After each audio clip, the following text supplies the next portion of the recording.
Kakalakad ko. Yan, para maganda yung spot dito eh. Oh. Tingin-tingin tayo. Ayan, may tao.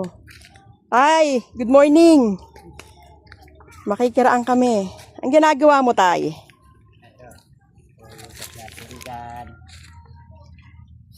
Pangalan mo, Tay? Marshall. Marshall. Matagal ka na rito, Tay? Oo nga. Bago pa mag-pandemic. Nandito ka na. Ano pinagkakitaan mo? Kung tanim-tanim.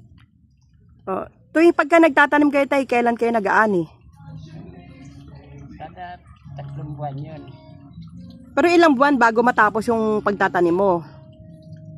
Or may sakakuan. Sa itatanim. Tatanim. Saan ang gagaling yon? Ano na? May nagbibigay. Gobyerno tapos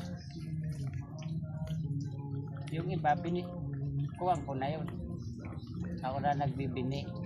Pagka nagtanim ka, pag inani mo, may pinagbibigyan ka.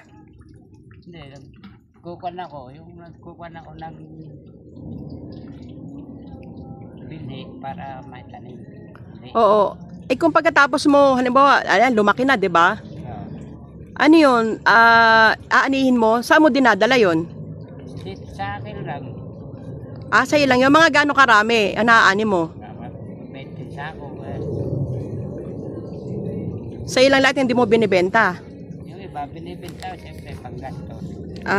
Okay. Yung tubig mo, Tay, saan ang gagaling? Lagyan sa irrigation. Sa irrigation, para tipid-tipid. Panghugas-hugas ng Sugas lang yan. pinggan. Panligo, dyan na rin. Ay, doon na ako ligo sa Tamuko. Doon. Gaano karami na ani mo? Mga 20 sako. Tapos, ano yun? Ibebenta mo? May pagbibigyan ka?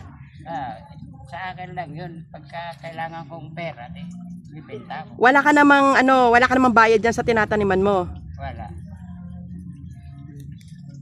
Mga anong buwan kayo nag-aani niyan? Ano ba? Nagtanim kayo ngayon, di ba?